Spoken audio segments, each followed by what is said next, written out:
Good evening, everyone. My name is Charles Stagg, and I'm the director of the Center for the Study of World Religions here at Harvard Divinity School. Welcome to the final event in our year-long series on psychedelics and the future of religion, co-sponsored by our friends at the Esalen Institute in Big Sur, California, and generously supported by the River Styx Foundation. Don't worry, the series will continue next year, so we look forward to more conversations such as this in the fall semester. And as always, the best way to keep abreast of this series and everything else we do at the center is to join our mailing list. We have an hour and a half together, and so I will keep my remarks very brief so there will be time for Q&A and discussion among the three panelists. So this evening's event will be a conversation led by Dr. J. Christian Greer. Christian is a postdoctoral fellow here at the CSWR. He received his PhD in Western esotericism from the History of Hermetic Philosophy department at the University of Amsterdam.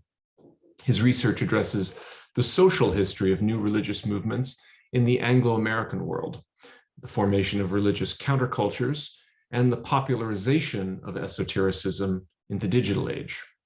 Christian will be hosting this evening's discussion with Dr. Erik Davis and Professor Gary Laderman, focusing on the intersection of psychedelic culture, sacred drugs, and the modern American zeitgeist. Erik Davis is an author, scholar, and award-winning journalist behind the groundbreaking study of psychedelic culture and technology, Technosis, and more recently, High Weirdness, Drugs, Esoterica, and Visionary Experience in the 70s. Professor Gary Laderman is the Goodrich C. White Professor of American Religious History and Cultures at Emory University, and the author of many books on American religion, including his recent book, Don't Think About Death, a memoir on mortality. He has an upcoming book on drugs, the drugs Americans hold sacred, including psychedelics, but also caffeine, nicotine, alcohol, and pharmaceuticals.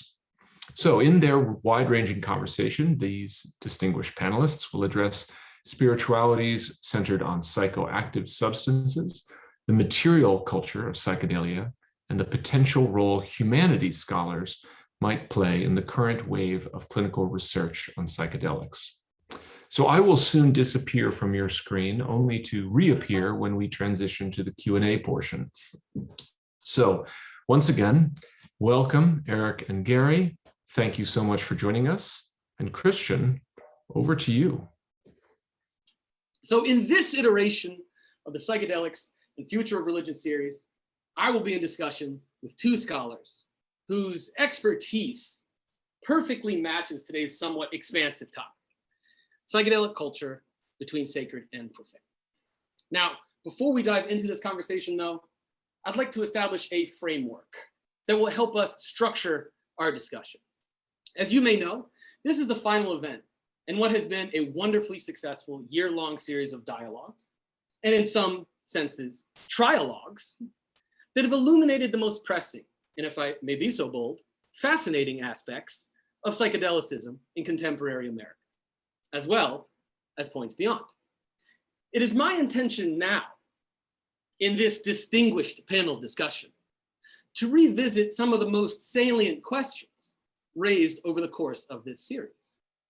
That said, I am absolutely certain that we will trespass into domains farther afield, weirder, and perhaps even more provocative. Now, let's get on to some of the questions. At the start of the series, we were fortunate enough to have Dr. Roland Griffiths join us, director of the Center for Psychedelic and Consciousness Research at Johns Hopkins University in Baltimore. He presented his evidence, suggesting that psilocybin has the capacity to occasion mystical experiences, provided certain mindsets and settings have been accounted for. This feature of his research is undoubtedly impressive, and it certainly turned a lot of heads. Yet, it's also somewhat problematic. Now, let me be frank here. It seems as though the medical community has only recently discovered what psychedelicists have claimed for more than 70 years. This knowledge that psychedelics may occasion mystical experience dates back at least to the Good Friday experiment conducted by Timothy Leary and company at Boston University's Marsh Chapel in 1962. It can even date a little bit further back to the 1850s with Fritz Hugh Ludlow's The Hashish Eater. Okay, that's fine. But in the intervening years, let's say between 1962 and now, scholars of religion have moved well beyond the essentialized, and I suspect perennialist views of mystical experience, particularly those employed in Dr. Roland Griffiths' experiments with psilocybin. So, my first question pertains to what I perceive as a lack of transdisciplinary collaboration between the biomedical experts in the psychedelic renaissance of today and scholars of humanities and religious studies in particular. Now, I know Erik has presented at more than a few of these psychedelic renaissance conferences. Why? Because I've seen him do it, and they're always very edifying. So I will pose the first question to him. Erik, my friend, how can we explain this intellectual gap that stands between experts in the biosciences investigating the therapeutic mechanisms of psilocybin and we scholars in the humanities and religious studies in particular? That's my first question. How do we explain it? Second question, what do we gain by bridging it? Great, no, thanks for that question, Christian. And I'm really happy to be here. It's fun to, I've been really enjoying the series. And I've thought about this problem a lot. I had the opportunity when I met Roland in a fairly informal situation in Baltimore in a crazy bohemian household. And that was all I was ready was to ask him this experience. So I just cannoned it his way. I said, look, your assessment of mystical experience rests on a set of questionnaires that have been developed within a certain framework that's historicized, that we can locate in the middle of the 20th century, that have these perennialist things. We can talk about states, et cetera, et cetera.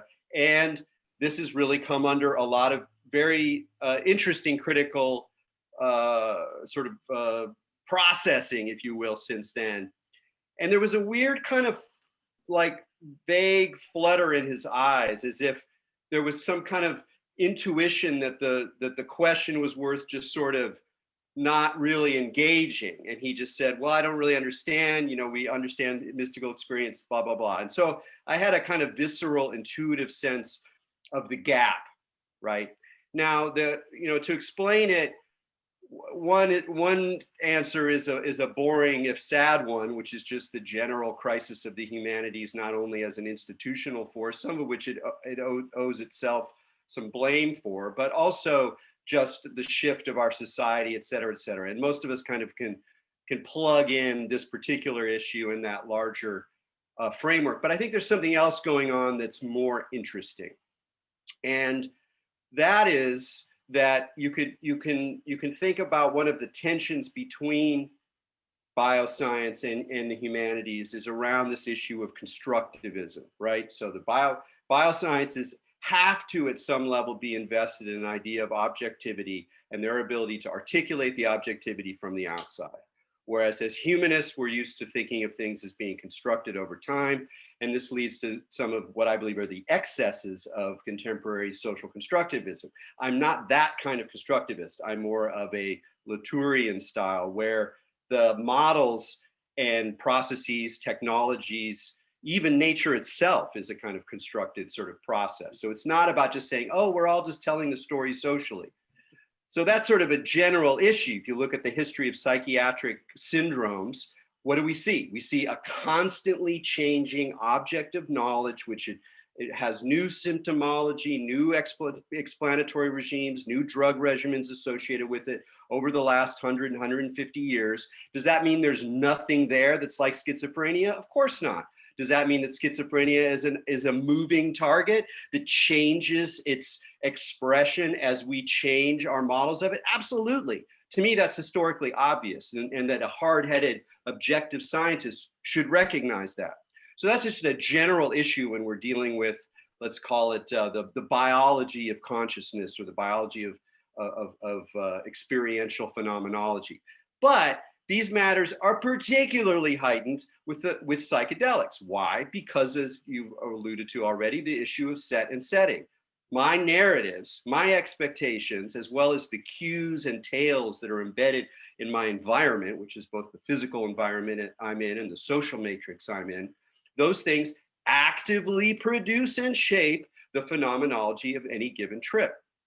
That means that even if we can objectively measure mystical experience according to a 6-point survey based on the work of William Stace in 1950, whatever it was, even if that thing is objectively true, the fact that I go into an experience with that as an expectation, not to mention being loaded with this idea that comes through contemporary psychedelic research and clinical research, especially, that if I have a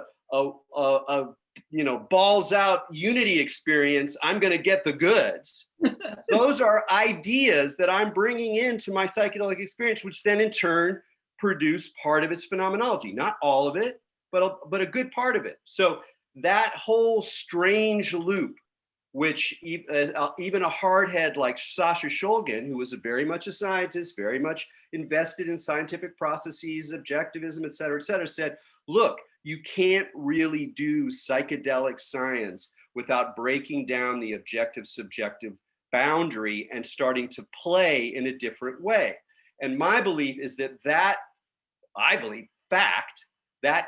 absolute condition that we cannot escape from is terribly threatening to biosciences for reasons that are both, in terms of their training and their sort of worldview, but also institutionally, their capacity to have the authority to state facts, et cetera, and that letting in that looping constructivism into the back door is just very threatening. And so, but unless we start talking more, I'm afraid that we're at a bit of an impasse.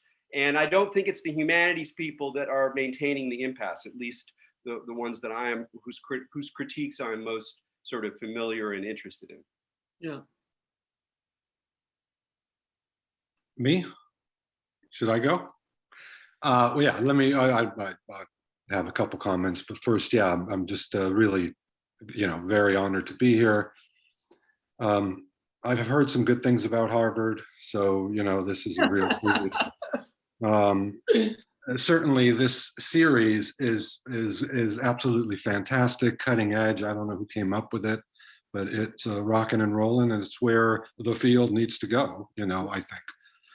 Or one of the areas. So this is great to be a part of, although, I don't know if I'm one of the distinguished panelists that keeps getting mentioned.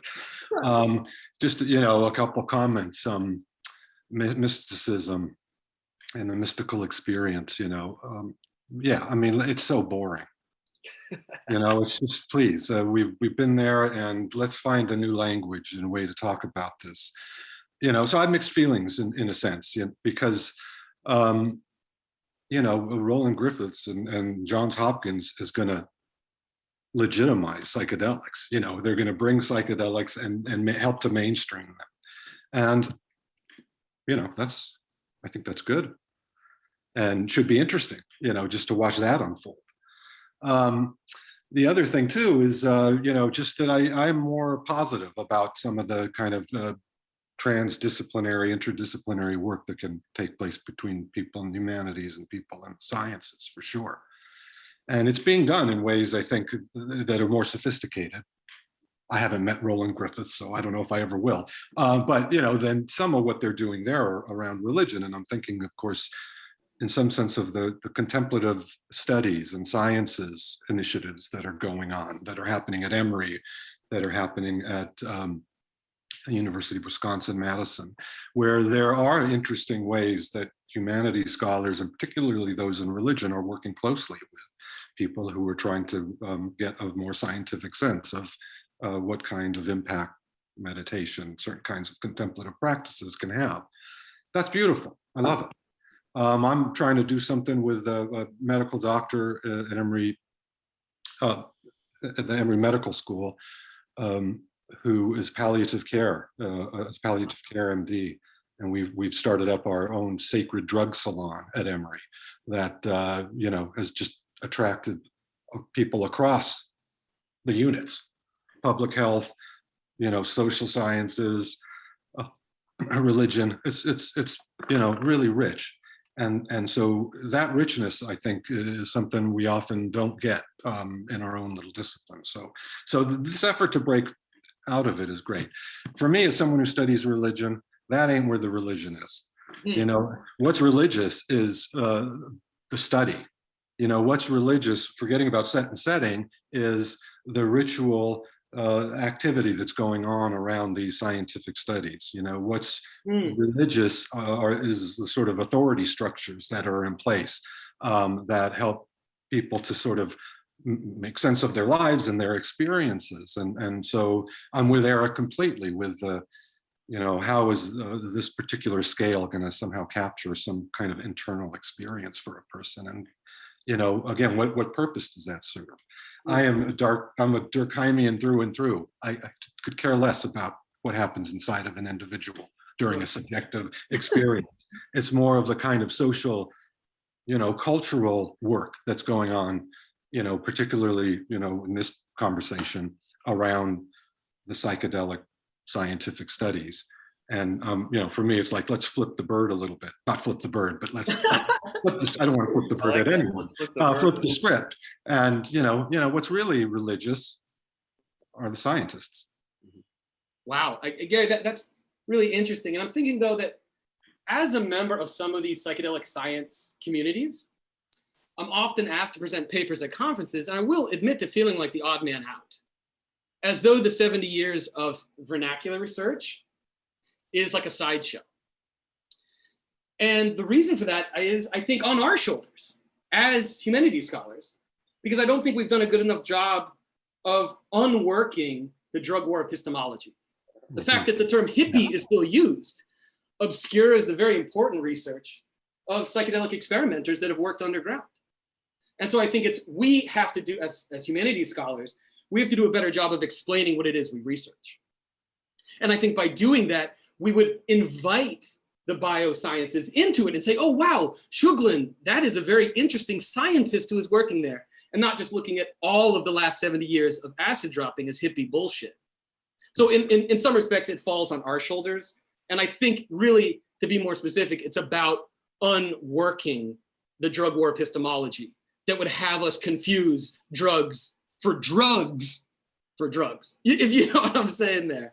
And so I really don't want to put the onus on bioscience people. I would like to think, what can we do? And that's one aspect. Another thing is, another way, I don't blame them. I mean, there was a good few decades where scholars in the religions were deconstructing everything they could get their hands on.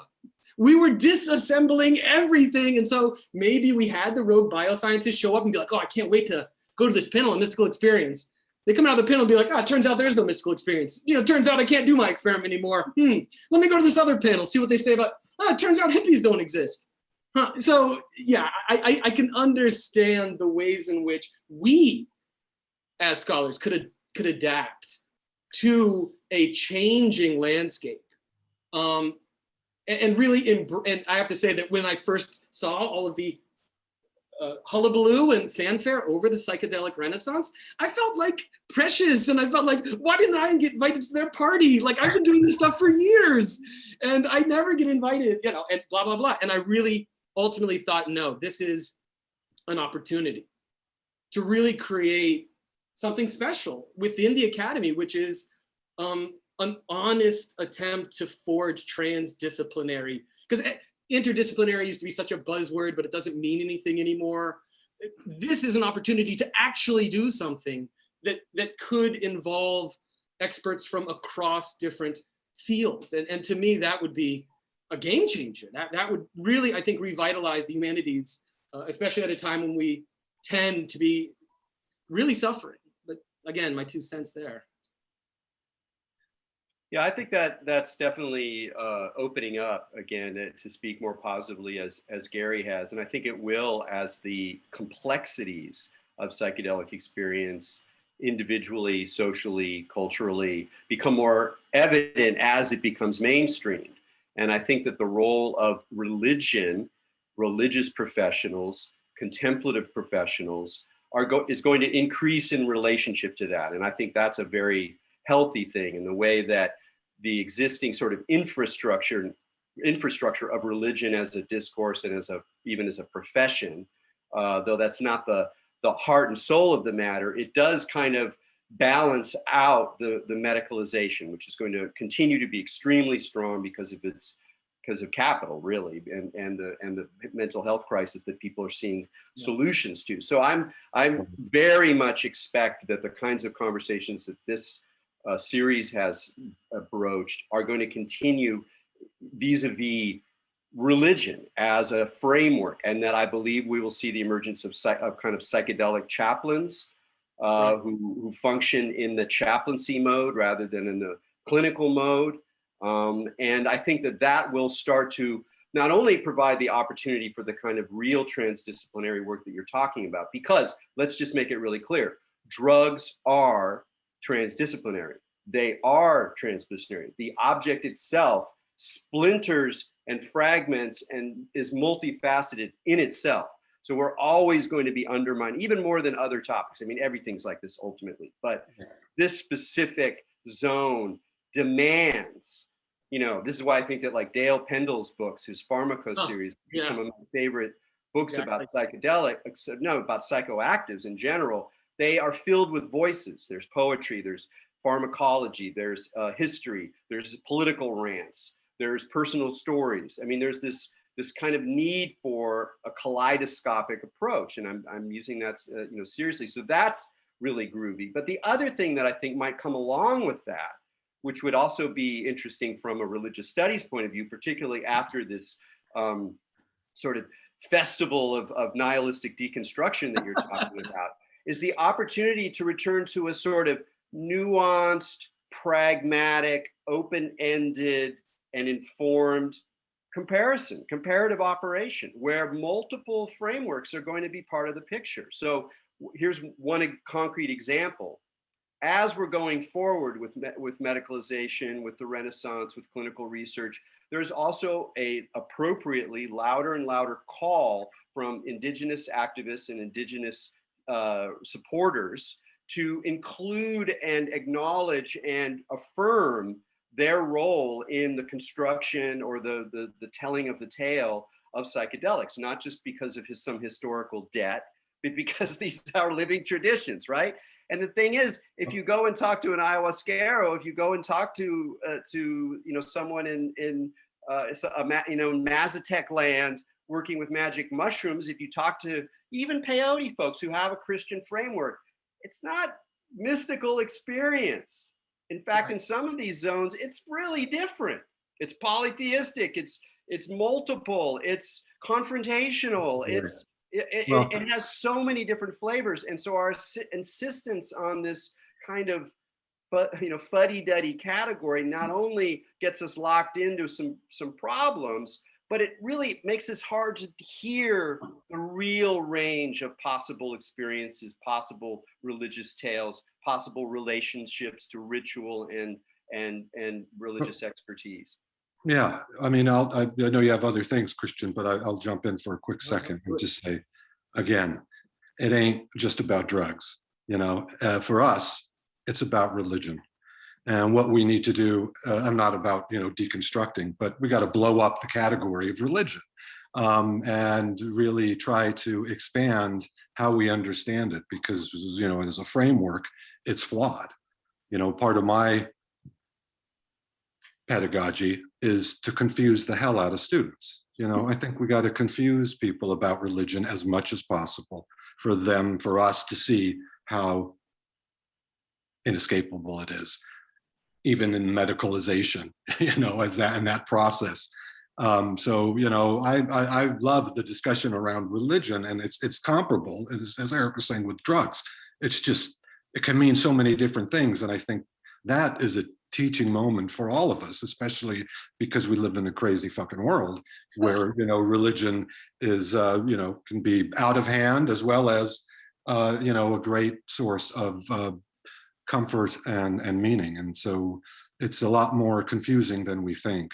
And, you know, the religious aspects of psychedelics, as we will see, is going to go way beyond the psychedelic chaplaincy for sure.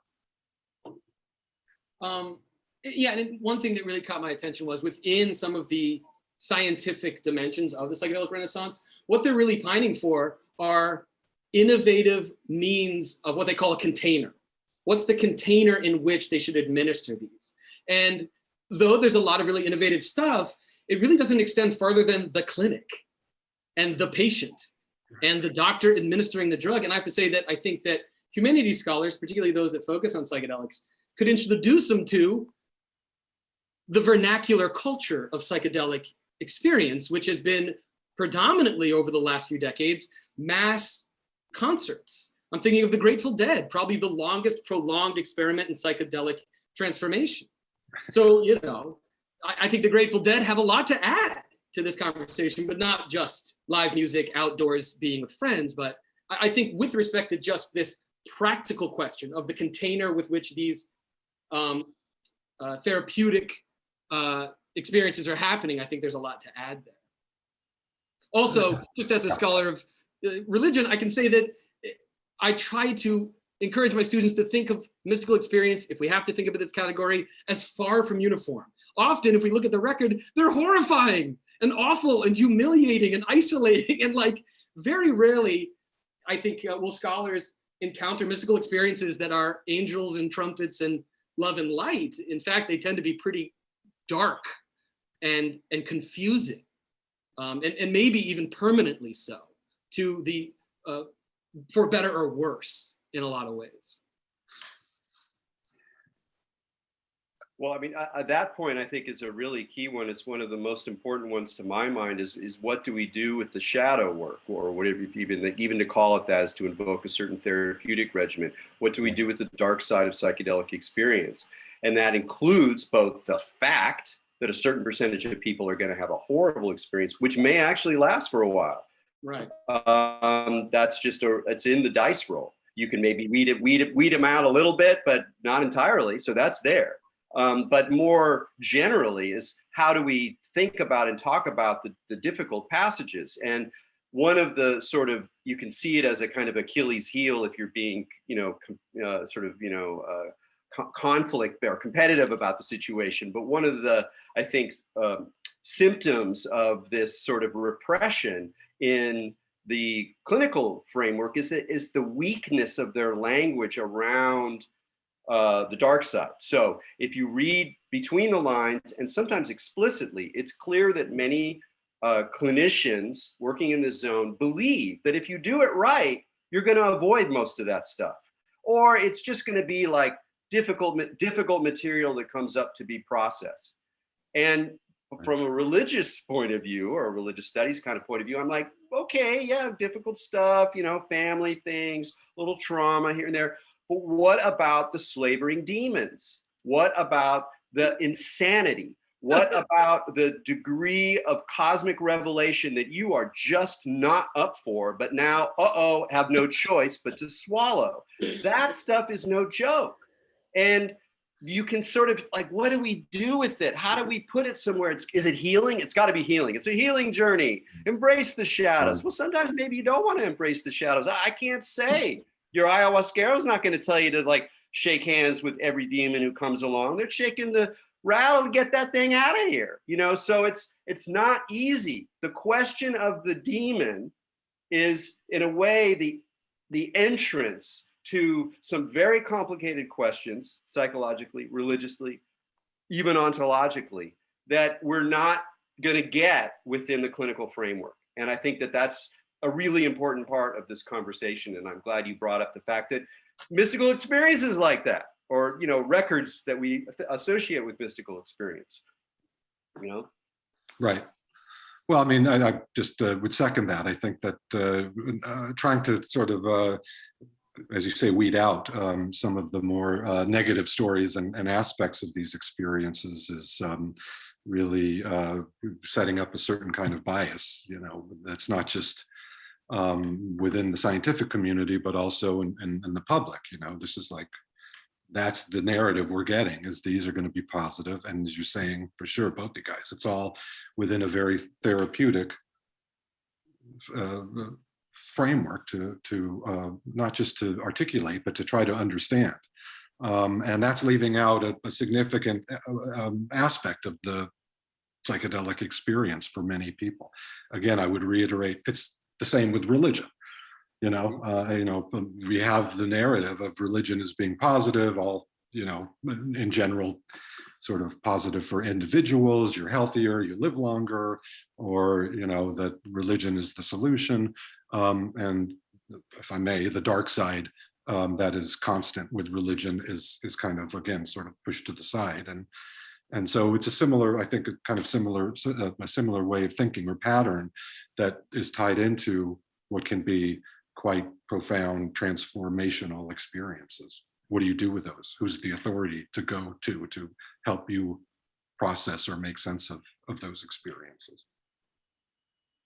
Exactly, and I think that there's been a lot of research on that. I'm thinking of just the psychedelic theologians, so to speak, like Aldous Huxley, Philip K. Dick, yes, Robert Anton Wilson. These characters have gone into that a great deal. Eric, in fact, I was wondering if you could say a little bit about them. These are characters that you've looked at and what they might offer. Yeah, well, I mean, what I was trying to do with High Weirdness in a way was to, expand the framework of the sort of experimenters, scientists, students, scholars of this stuff, through looking at people who kind of put their own experience, their own minds on the line, who threw themselves into it, intellectuals who dove into the deep end of the pool of psychedelics. So Philip K. Dick's a slightly different character because he's not, you'd have to say he's a non-neurotypical guy, and he didn't actually take psychedelics that often, and in a way hit the psychedelic quality of his visions is in some ways more singular to him and his literary project.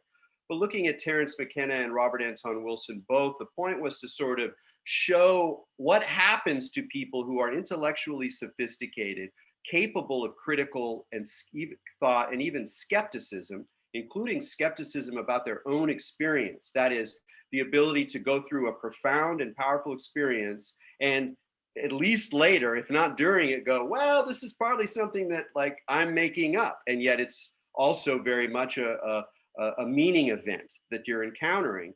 What happens when people like that go deep and go far? And how do they lose the path? How do they regain the path? How do they make meaning out of this experience? And how essentially do they also sort of celebrate that loopy constructivist quality of the experience, where what they're bringing is in part seeding the experience that then takes them farther than they anticipated. What do you do then? Have you lost the plot? Are you entering into a relationship with madness?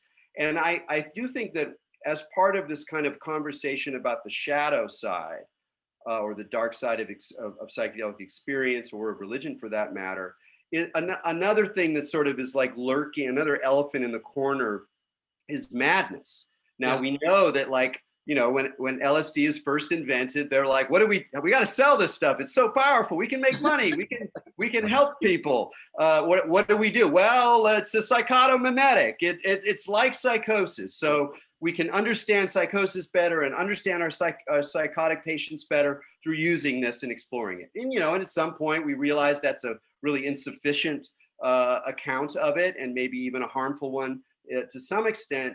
But since that time, there has been a general tendency within the underground and within clinical research to kind of like avoid the psychotic dimensions that are opened up with this, but both in terms of momentary experience, one's own loss of the plot, and even the occasional casualty, or maybe even not so occasional casualty that emerges on the other end. What do we do about that? How do we rethink about madness? And I feel like at this point in society, when things are breaking down, when mental health is a major factor, when people are discovering new syndromes and new problems within themselves, as everything begins to unravel, that we're sort of set up for a new, more complex, more nuanced, in some sense, more humanities-driven approach to think about madness. And I use madness intentionally to not just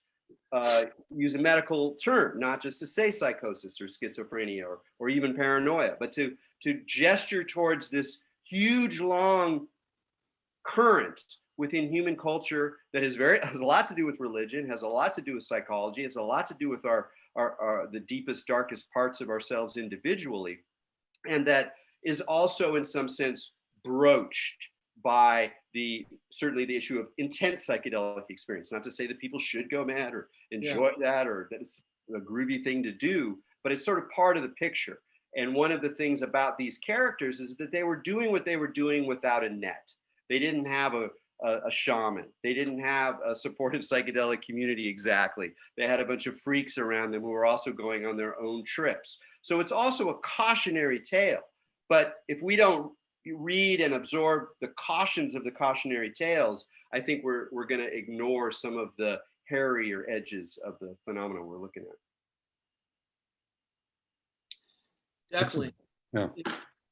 Gary, do you have something to add? Or? Well, no, I mean, it just got me thinking quickly that, just the way, again, how are we programmed? Where do we look for sources of meaning and understanding? And, madness, mystical experience, it's generally historically been religion that has helped people make sense of those experiences.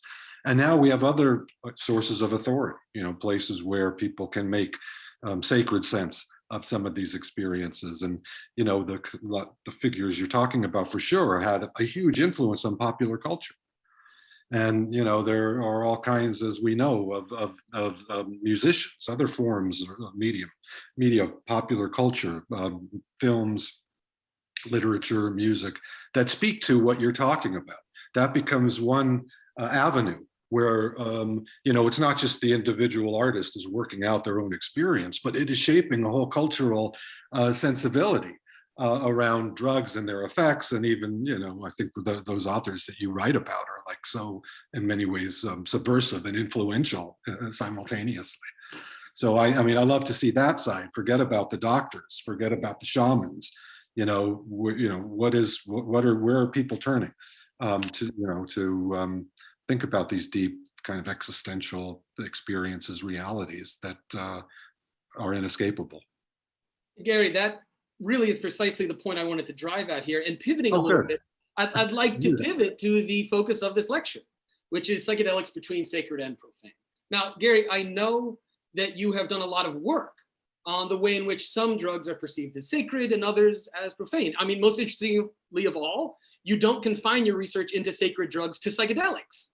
Right. You look at pharmaceuticals, you look at alcohol, caffeine, tobacco, sugar, you name it. Now, I'm wondering how you do that. Could you explain the way in which you see how drugs blur the line between these categories? Well, yeah, sure. We have another hour or two. I don't know how I'm working it out. I find it fascinating, and because in both directions, we've got to rethink religion and we've got to rethink drugs. And it is quite, on the one hand, very playful to be thinking across those terms. And on the other hand, it's, I think, totally relevant. I mean, the book I'm writing is really going to push the point that in America, drugs are the source of religious life and sacred meaning.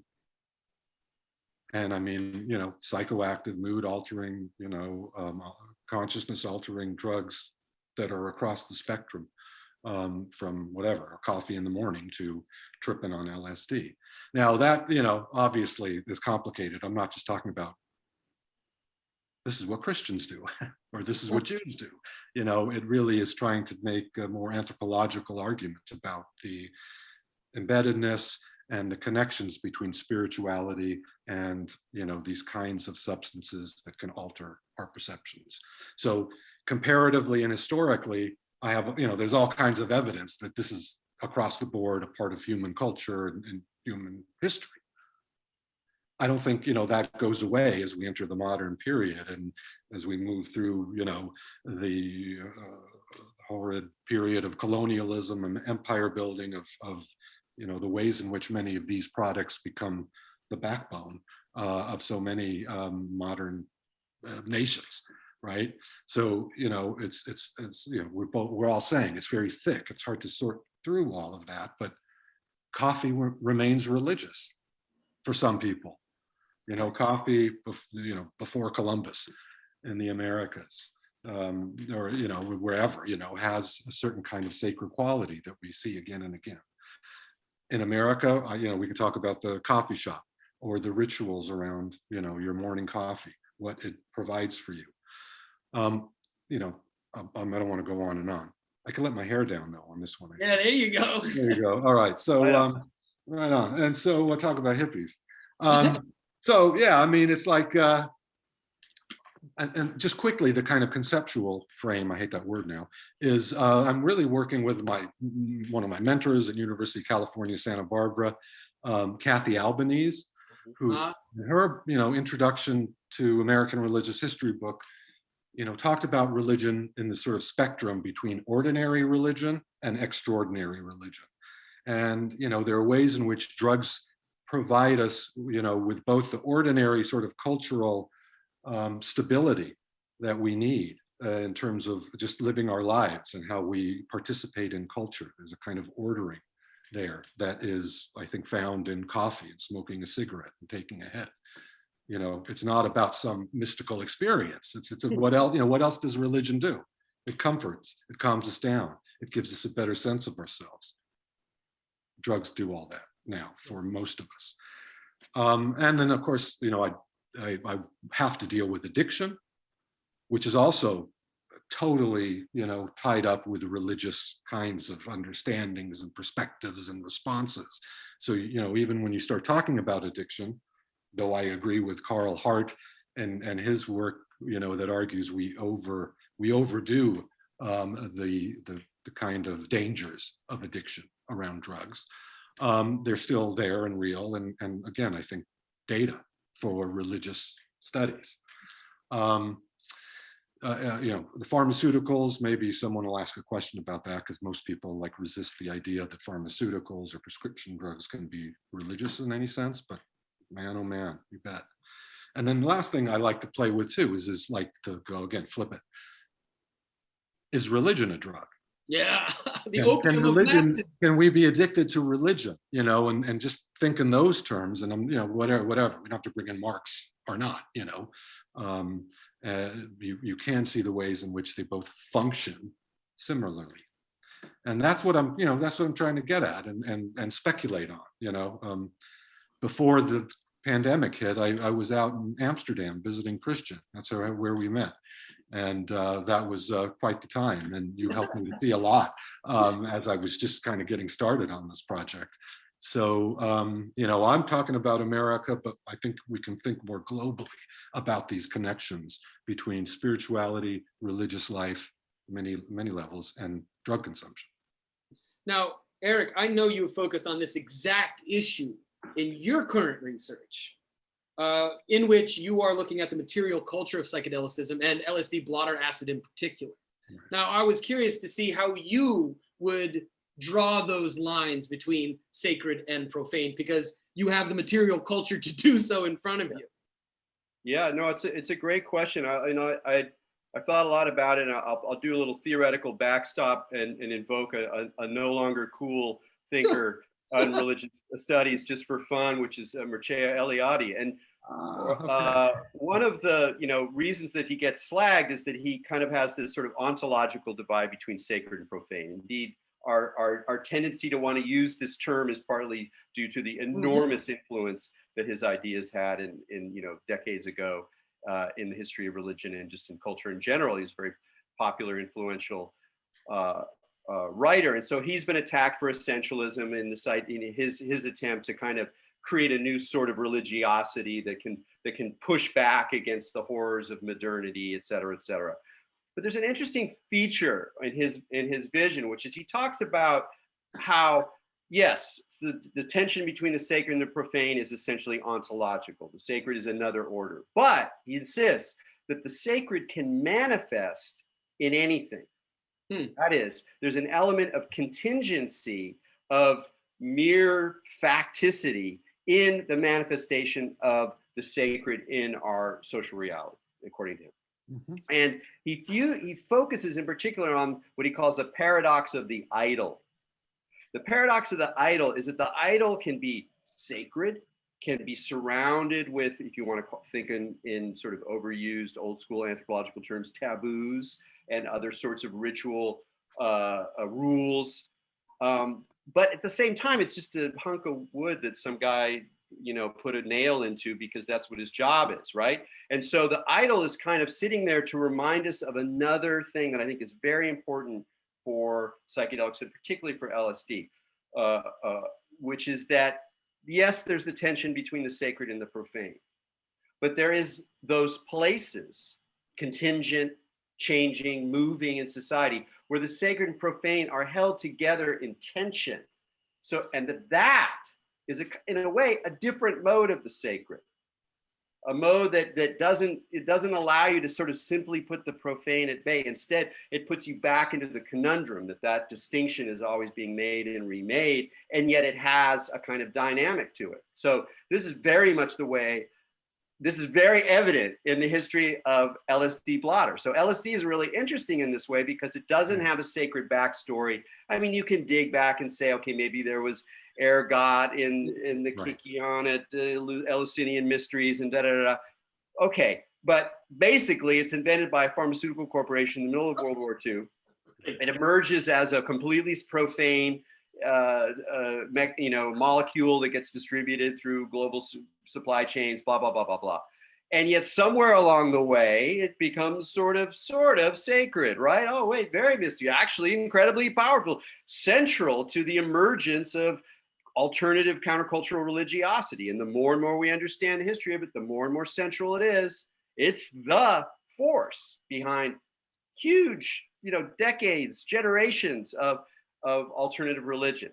But it is like one of these idols, and you really see that in the history of in the blotter art, in the images that are used to put on the pieces of paper that become the cheapest and easiest way to distribute LSD. Not the most noble, not the ones that are the most appropriate for the material because it degrades, it's greasy, it's in your pocket, it's very material, it's very pulpy. In fact, it's literally pulp.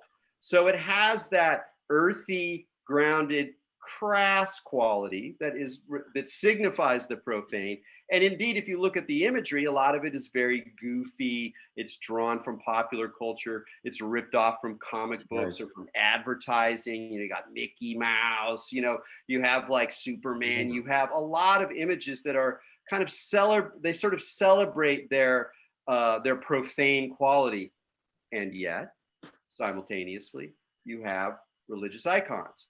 You have images of beauty. You have Buddhas. You have Ganesha. You have these sort of figures that remind you, wink, wink, that this is never just about the profane, or rather that the sacred, like some kind of Mobius strip, is wrapped into the profane, and that's the heart of the mystery. That's what the LSD religiosity is not some other realm necessarily of sacred transcendence, but is an introduction to the twisted nature of the sacred and the profane that continues to unroll throughout modernity. Because in a way, that's like the best we get as moderns. We're not going to be able to reconstruct some old idea of like the transcendent realm. It didn't work then. It had a lot of killed people. Like, let's not do that.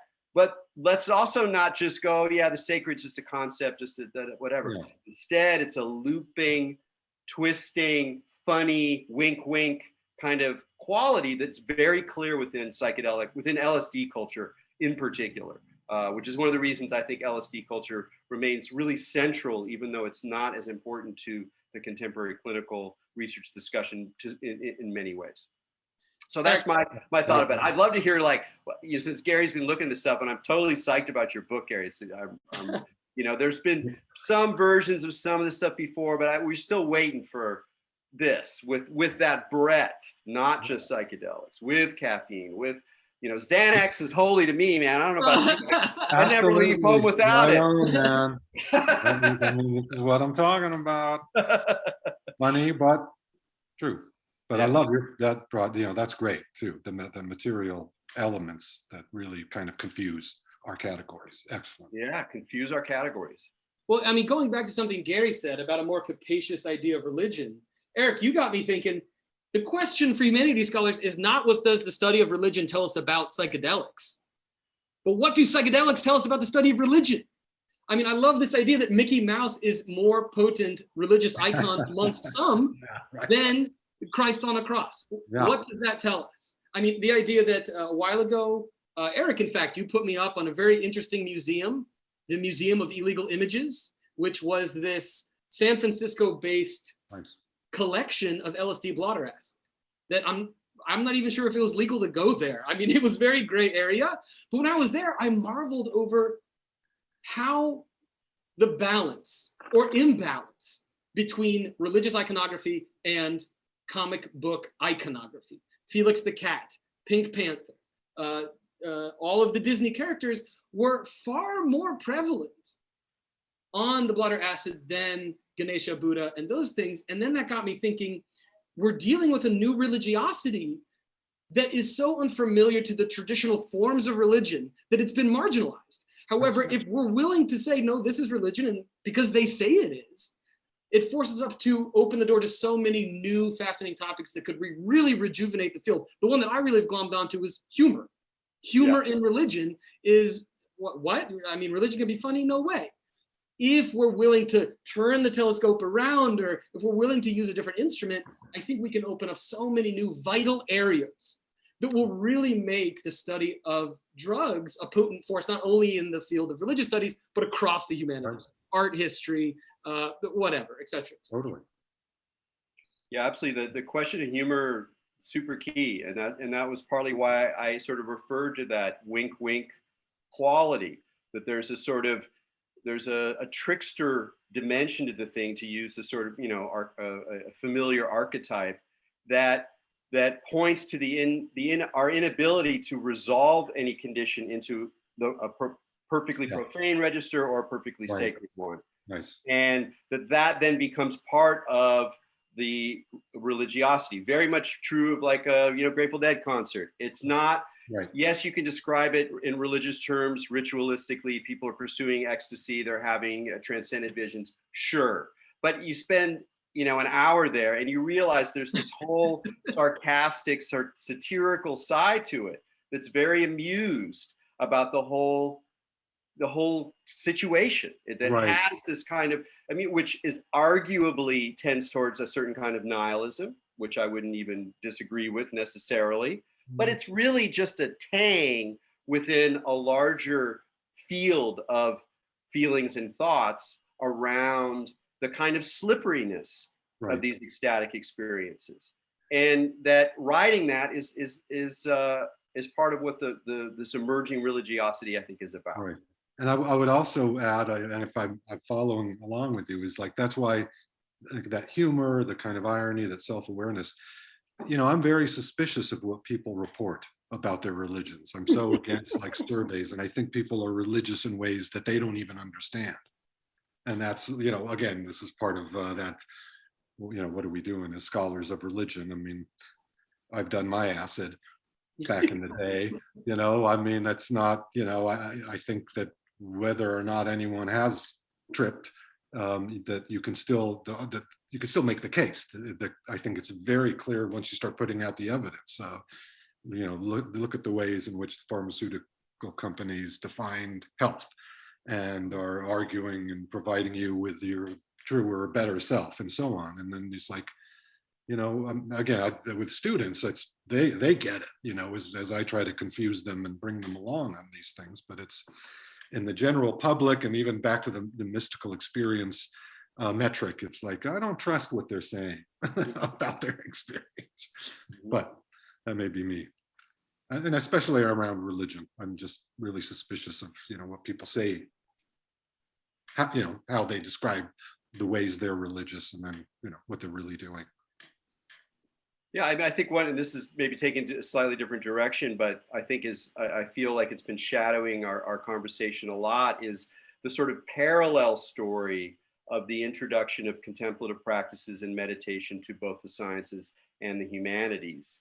And we see the same kinds of dynamics. So in a way, you can kind of get a clearer, less romanticized, less sort of archetypally overwhelming picture of the same problem by looking at the contemplative sciences, including the way in which they are religious for some and very much not religious for others. Right. I mean, there's Right. extremely secular forms of very far out meditation at this point that are completely uninterested in anything religious, and yet the way they function and it's like listening to Sam. I was just listening to Sam Harris yesterday, you know, this arch rationalist talking about Dzogchen, and I'm like, this is really weird. This is where we are. We're at a place in history where this conjunction is completely not just possible, but productive, that actually makes spaces emerge. And so I think that is an interesting parallel for us as we're looking at psychedelic humanities and psychedelic science to sort of gauge some of the dynamics and the processes and even the connections. I mean, I think one feature of at least one approach to contemplative sciences is that there is, even in a scientific framework, space for inner empiricism, for the value of people who have practiced for a very long time to report states and stages that could then be correlated with, say, objective measures. But you kind of trust that there are like contemplative experts who can navigate the field. Right. And I think that to some degree, that's a very valid gesture, and to a good degree. Something similar is available in psychedelics, but we're just starting it. There's some kind of inner empiricism, which is partly what I liked about the 70s guys I wrote about, is even though they were crazy wild guys, they were also empiricists in a lot of ways. They were really looking at, you know, technical elements of their experience, not just medicalizing it and not just turning them into sacred, right. data either. So I feel like that there's a lot to be thought about in terms of the conjunction with the situation of the more respectable contemplative sciences in today's sciences and humanities. And I mean, on this note, I would just like to add, as historian of psychedelic culture, the people who claim it's a religious thing seem to be in the minority. The majority of people who take psychedelics and have far out experiences talk about them as far out experiences, because right. their idea of religion is the thing that happens on Sunday in church. And so it really begs for, I mean, in my view, it's the most exciting game in town these days, is researching psychedelic culture, because it forces us as scholars to really be a bit more flexible. I mean, I think the key example here is Ken Kesey, who was like, don't take acid as a sacrament. It's not as funny. I mean, I thought that, you know, in his view, it was more religious than religion, because religion was inauthentic. And what was happening when you took acid was more because it was all the wonder and amazement and sublime experiences, plus a little bit of irony and humor and self-reflexivity and, you know, taking the cork out. And really, the texture of it was so much more thick that in his mind, religion was outmoded and not even the appropriate way to discuss it. So when I talk to my students, I'm like, listen, okay, you won't get jobs, I promise, if you focus on this, but you'll have a great time. Now, maybe you will, I don't know, but you'll have a great time, because it begs for a flexible approach that I think really makes the humanities a really exciting place to be. Well, on that note, I think we should pivot to the Q&A, which is popping off. If possible, can I ask, Charlie, can I ask you to come back into... Here I am. Hey. Back. Hey, back. Wow. Okay, team. What a thrilling conversation so far. I've got all kinds of questions, but, you know, I feel as if I should cede the floor to the participants. So no way, Charlie, come on. No. Are you sure? I'll trust me. I'll get one or two in there. Okay. There's some of these are just too juicy not to dig into. But here's a question that goes back to I may have been actually Erik's opening comments, and it's about set and setting. This is a question. I'm just going to read it out loud here. What's the concrete data or study basis upon which the suggestibility critique of perennial mysticism is made? In other words, has anyone studied what expectations or messaging psychedelic volunteer subjects have heard or are holding as compared to their actual experience in the session? Or is this a cultural high value high altitude assumption of the imaginative sea we are in. Maybe I'll just riff on that very briefly. Anyone who's seen the kind of set and setting of the Johns Hopkins clinical room, I think, will have questions about the religious iconography, the musical playlist. Everything about it strikes me, as Gary said earlier, as deeply religious, top to bottom. But in any case, I think this question is at you, Erik, and maybe all of you have thoughts on this. But has there been studies on that suggestibility? There's a lot of studies on suggestibility, but in terms of actually looking at expectations set and setting in a rigorous, reproducible kind of way, I don't think so. Maybe it's there, or there are elements of it. So in that sense, you could say, hey, what are you guys talking about? How do we know that there aren't, invariant features? And I do think there are some invariant features. I want to insist that I don't believe, again, it's not just the social constructivist sort of cartoon of like, oh no, we're just making the whole thing up. No, it's more than that. But on the other hand, I think that you can look at the ways in which things have been set up historically, and then as a historian, it's pretty obvious that something like this is going on, but it doesn't have the studies show density to it. But perhaps other people on the panel know about stuff that I don't know about. I don't think, as you're saying, I don't think there are yet those studies, which are likely coming. I think they make a lot of sense. But the other way to look at it is where it's going. And certainly you've been reading about some of the efforts to patent, how you do the guiding. And, that too, however the pharmaceutical companies take over all this is one thing. But then even those kinds of questions around, well, can you or whatever, copyright, patent a certain process and certain, kind of way of helping someone trip. Again, that's going to be quite a fascinating battleground. Yeah, and the playlist alone is a fascinating thing to think about, because one of the things I like about the playlist as a problem is that it shows that there's no way out in a very clear way. It's like, because you either have a playlist or you don't. Right. And if you don't, it's silence, maybe with things beeping if you're in a lab. And so, no, let's not do that. Let's have a playlist. Okay, well, which playlist? Where does that come from? What are ideas about it? So the classical playlist that is preferred by many folks, that was originally kind of crafted by Bill Richards, is larded with expectations and associations, et cetera. It's totally inappropriate for a lot of people who don't like that stuff. So, but okay, well, let's do another playlist based on your preferences. Well, aren't we just in the loop again? So there's no way out of that wiggly line between objective and subjective in terms of developing studies that would show that set and setting actually work, because the studies themselves are participating in the loop. So it just gets, it's like bubble gum on your hands. You can't get out of the thing, Erik, here I'd have to mention the new book by Ido Hartoso. Set and setting. No, I think it's called American Trip. Trip. I think some of the best research on this is going to come from that book. I should also mention that the playlists that I've scanned through seem extremely alienating to me. I have to say, and this would be the virtue of more scholars of, I hate to keep returning to the Grateful Dead, but there's something involved in that spontaneous journey that you take with a band. Yeah. Belting out extremely loud music that allows you to surrender in a way that a playlist might not. I mean, what if a song came on, you're like, hey, could you skip it? I mean, I know I'm like having an experience, but just next track, please. Sure. Here's a comment and a question from Ted Hand, who's been pretty active on the Q&A here. Ted, so here's the first comment, which I think you will resonate with, Christian. Ted says, in some ways, I'm nearly as uncomfortable with the chaplaincy model as I am with the medicalization model. Still feels like a lot of the important work with psychedelics will still need to be carried on underground or in weirder theoretical spaces. Now, I know you three all will have strong views on that, and I have a lot of sympathy with that comment. Question to follow.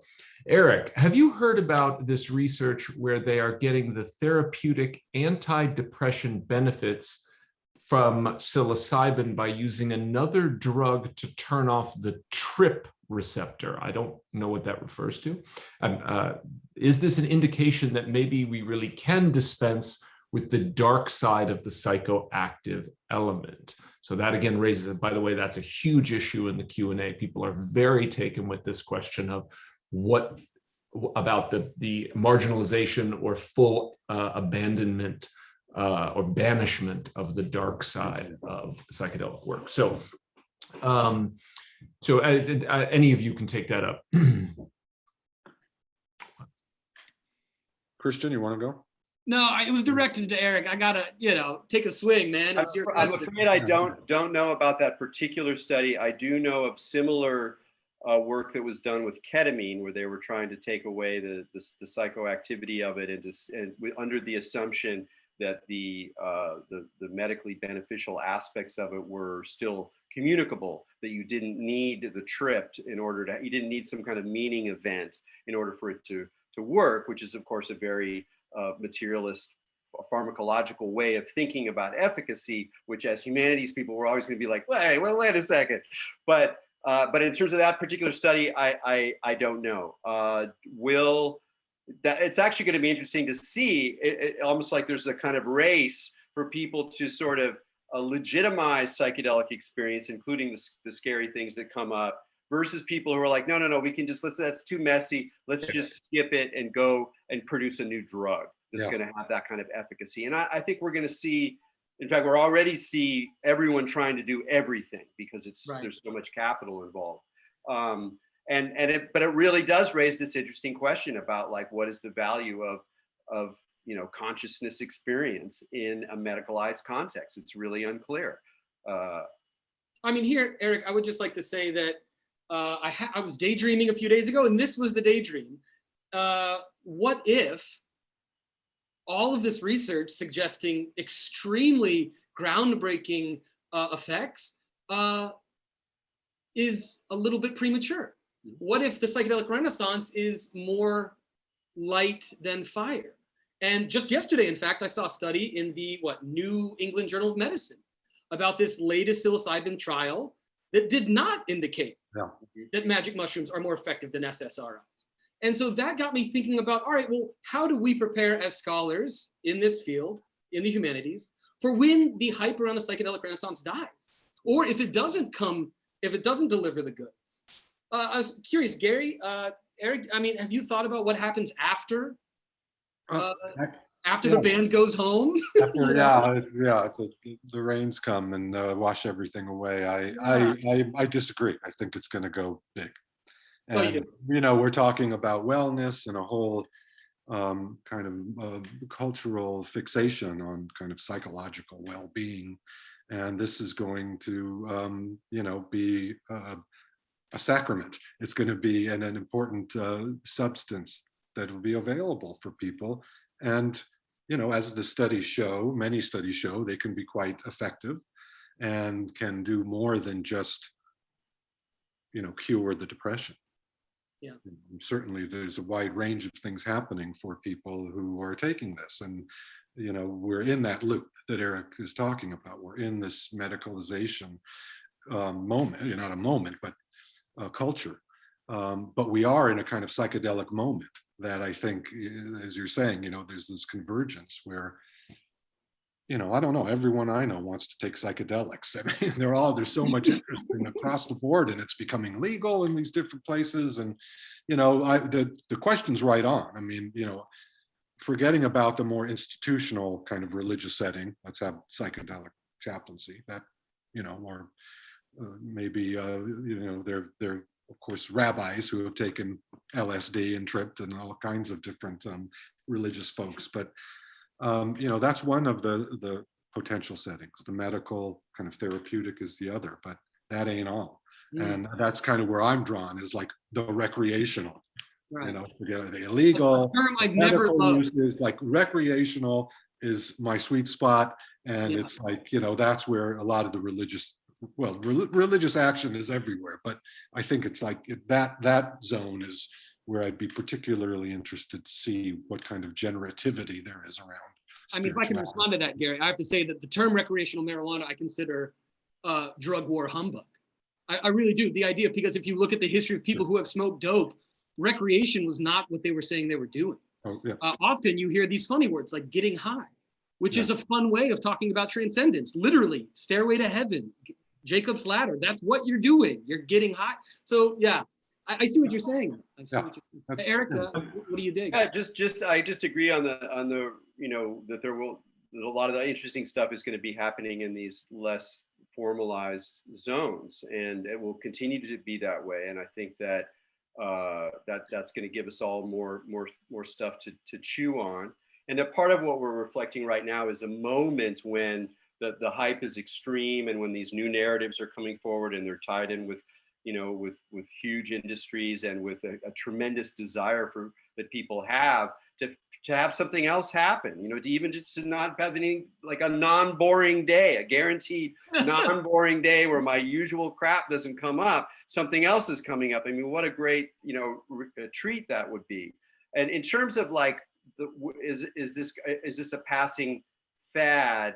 I think it is important to look at the history of psychiatric medicine, and to recognize that when there are new regimens that come in, there's usually a utopian splash. And in fact, it's part of the religiosity that Gary's talking about. So to a degree that will happen here, but I also agree with Gary that it's not going to stop. It's just going to get more complex, partly just because it's fun.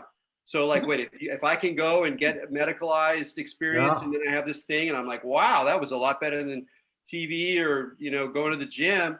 Great. Like, yeah, I'm feeling better, doc. It's like, it's going to, I think the inherent pleasures and interest of the materials will carry them beyond whatever, failings they have in certain kinds of measures of efficacy.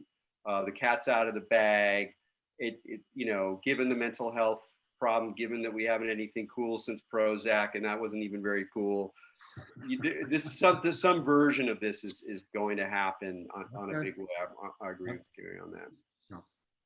Maybe I can take the moment then to reflect back to you all some of the things that I thought were most interesting that you've brought up, and then try to weave that into a question. So I want to just underscore something Gary said early on, which is that there's I think a lamentable emphasis on the religious lens being focused on the experience alone, as opposed to all the concentric circles of rituals, practices that kind of constitute the psychedelic world. We were obviously talking about the kind of set and setting around what's happening in these clinical environments, but even the study of psychedelia seems to me a strangely its own kind of a weird esoteric priesthood that we're all implicated in.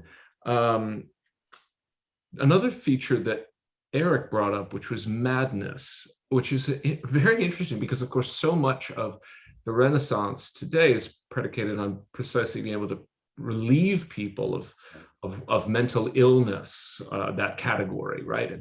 And it's hard to argue with that when we have an epidemic of depression and addiction, if something could provide relief from that. But on the other hand, I think you bring up this fact that what we tend to call mental illness is a medicalized version of a deep, abiding dimension of human reality, which you're calling madness. And what is it about our dance with that that's important to keep in play? Obviously, that transitions nicely into the point you've all made about the dark side of the work.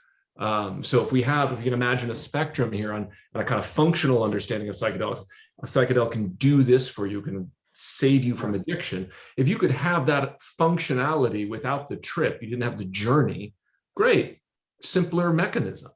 And then at the other end, there's this sense of like, now this is actually some sort of exploratory, some sort of exploratory function. And function is maybe the wrong word. It might be more about reality than function.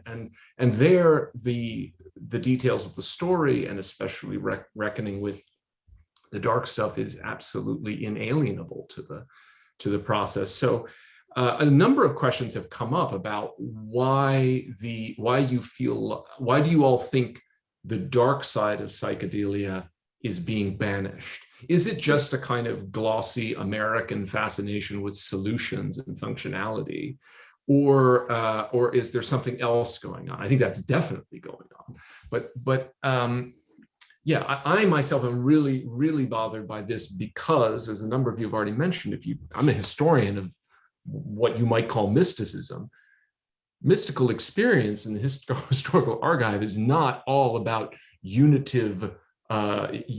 with a loving single being, right? I mean, first of all, the fact that what we mean by classifying these experiences as mystical is complicated, but challenging experiences, harrowing, horrifying, the idea of abandonment, and that this is a terrain, and that maybe you're not just to have one experience, but these are related to one another, and that you have to learn how to navigate these. Well, that all makes sense if you're in a longstanding community of discernment where there are people who have had these experiences, who know the terrain, who can help you navigate it.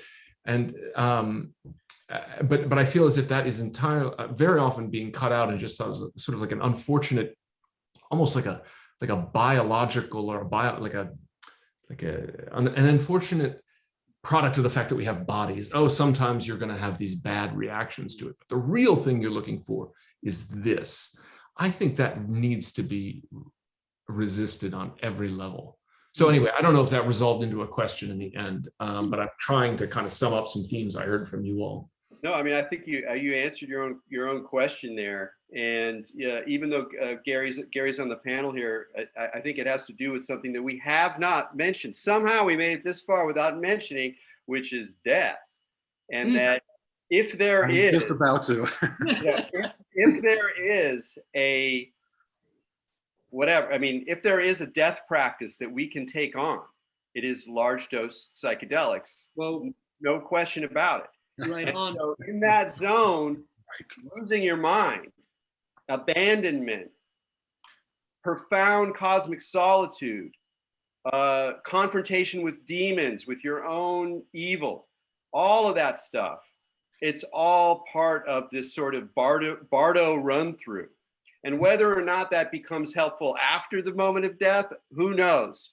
Right. Does that become helpful leading up to death? My anecdotal impression of knowing deep psychedelic people as they die, go through the death process, is that they almost to a person have a leg up, if not a couple legs up, and a third eye open. There's some kind of residue of confrontation. And here, recognize that we're not talking about unitive experience. We're talking about confrontation. We're talking about reaching down into yourself to the last remaining life force to be able to withstand some of this experience you're talking about, rather than just like collapsing. And so that's a whole big dynamic there. And I am confident that these things will become more part of the picture as the inevitable connection between psychedelic chaplaincy and death, and boomers and psychedelics. They're going to be meshing. We're going to see death psychedelic practice. We're going to be seeing all sorts of forms of palliative care that are in relationship to these experiences. And then I think along those lines, the capacity to discover sources even within these harrowing experiences becomes more available as a story, as a technique, as a logic, even as something that we learn more and more about how to do, because that's all you're going to have. You're going to get, So anyway, I got to hand it over to Gary here now, because I was going to shut up, but I think that's a really important factor. Well, I mean, yeah, you're right on. And it's just not to go on and on, that there is a sense in which, being honest with these drug experiences, they are mixed, and they do try to encapsulate and help capture all of the different aspects of being human, from ecstasy to greatest fears, and And those, I'm agreeing, need to be a part of the narratives, the ways in which we study and think about them, and not discount them, but see that, again, it's part of the package that can be transformational, even the dark stuff, right? I mean, just because there is the potential for that, that doesn't mean, well, let's forget, this is a potential therapeutic intervention. Somehow we have to integrate. And it's this, it's just, God, I won't even start with death. But I just had my death and dying class before this one, and we had just the super, wonderful person who's a palliative care doctor, MD. His name is Bruce B.J. Miller.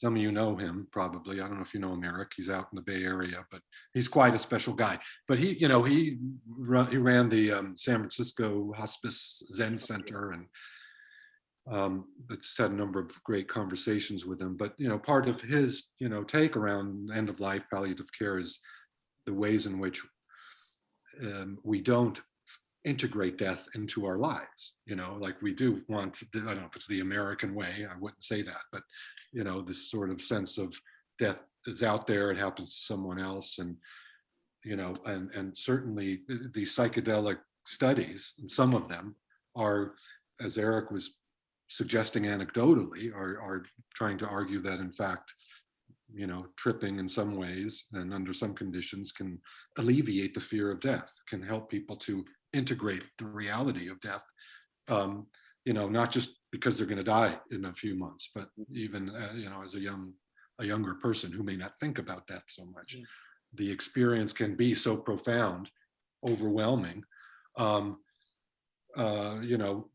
may be hard and difficult in some ways, but still there is an outcome, and there are long-term consequences of these experiences that, there too, we haven't really kind of fully studied, over the long run, how these experiences can impact people's views. But I think they all tie into what we think of traditionally as religious questions, existential questions. I mean, here an anecdote is worth mentioning, which is the original psychedelic theologian Aldous Huxley asked his wife for an intravenous injection of LSD on his deathbed. And he believed that was the way to go. And going on into the future, he was not the only one. Timothy Leary wrote a book called Design for Death, where he lays out his belief that the psychedelic experience at its core is death and rebirth. And by virtue of having experienced it so many times, he was capable of surrendering at the end. He had learned what he called the yoga of psychedelics. And in his view, that yoga was a letting go. And so I think that has a lot to say. Sure. Yeah. I think, when teaching some of this, talking about it a lot more these days, that there's this strong, deep and growing interest in what potentially can come from taking different kinds. For now, let's talk about psychedelics. And these kinds of encounters, with more of the so-called dark side are pretty, often left out, as we're saying. But I'm finding the interest in death, particularly, is pretty strong among people who, again, just sort of are curious about what is the trip and what happens, and can this be helpful? I wonder if I could crowdsource a question I have with you three. And as we're wrapping up this series, which I think has been a wild success, we've had a really good series of conversations. We have not covered everything, and I have heard from people who are frustrated that we haven't covered certain topics, and I share their frustration in some cases. Some cases it's topics I hadn't thought of, some cases it's topics I had thought, but I couldn't get the right configuration of people together. We're going to continue this. I mean, the momentum's been pretty amazing, and the enthusiasm around it. And no deans have yet, got on my case about it. I'm kidding. So I want to ask you three, while you're here, what would you like to see this series tackle that it hasn't? I can think of something right off the bat that's come up a few times in different ways. Christian talking about the Grateful Dead, talking about the playlist. It's really going deeper into music. And There are very articulate DJs out there who understand very much how to architect a night-long psychedelic ritual that have very sensitive, sensible ways of thinking about dynamics, rate of attack, et cetera, et cetera. There's a whole history here too of different ways that psychedelics and also sometimes images have been used. So I think maybe one thing is to sort of uncover some of these history, like Christian was referring to, of using sound and visuals in order to construct a kind of experience or experiential chamber, and the different tactics that people have had. For example, Roquette in the 1970s was totally wild, extreme horror images, loud bashing music. I mean, it was full on. And, was that a good idea? I don't know. Were people traumatized? Probably sometimes. But that's just like one modality. And then you have these modes. So there's a whole way of looking at the popular, at the recreational, where we draw out its protocols and practices in a historical fashion that's linked to this question about the relationship of particularly music to the energetic, psychoactive phenomenology that goes on in individual and collective bodies. So I would definitely want to pull some of that stuff out, because I think it's there, but people aren't really looking at it in the way that I would think a series like this could look at it. It's a great idea. Yeah. That's exactly, my first thought was the popular culture angle and really trying to explore that. Certainly from what's come up in this session is the sort of the negative, how do we address and bring to the surface some alternative narratives about what these experiences can do. And then, how could I not say certainly something on psychedelics and death? Yes. Amen. Probably draw quite a crowd and be really, all kinds of people can speak to that. Great. Yeah. Well, Gary, maybe we'll have you back to talk about that. Christian, how about you? I mean, you and I have been in conversation all year about this, so I think we did it, Charlie. I think we did it. It's great. It's super, super. I mean, I have to say that I have been so enthusiastic and happy and proud and puzzled throughout the whole series. I never thought something this could happen, frankly. And the fact that it not only happened, but people seem to be liking it is, I'm in heaven. Though if I had to add two things. One, I'm absolutely crazy for material culture. So I would love to see, I guess, folk studies, what people were wearing, maybe some people who could talk about the history of travel and psychedelics, how it's opened up different pilgrimage sites, like a globalized view of psychedelics. So, trace it all over to India, to Afghanistan, to here, to France. Also, some debate, perhaps. Sometimes I feel like I'm in an echo chamber about people who have certain opinions about psychedelics and their benefits. And I think that it could be very productive to hear people who don't share those views. Well, no, to be fair, I did give Brian Mareski. That's right. Brian's a friend, but I really did go after Brian. But that was legendary. I also gave Roland, a little trouble too. So it hasn't just been, flowers and sunshine. I'm sorry, Gary, what were you saying? You were raising your hand. I didn't. I was saying that was legendary performance. Yeah. No, great. It really. Wonderful. Well, yeah, I mean, there are other things I would like to, Christian and I have talked about this a bit, the kind of narrative, and as is reflected in this panel, like here's 4 white guys talking about psychedelia, and that is a perennial issue, and we're still struggling to break open the history and bring in other voices. And obviously Erik mentioned indigenous voices, and not just as a kind of, gesture to the history, but like actual representatives from living traditions of views on this Renaissance and all the struggles that they've been through. So that's definitely on the horizon. And I think getting us a little bit out of the American envelope would be good too.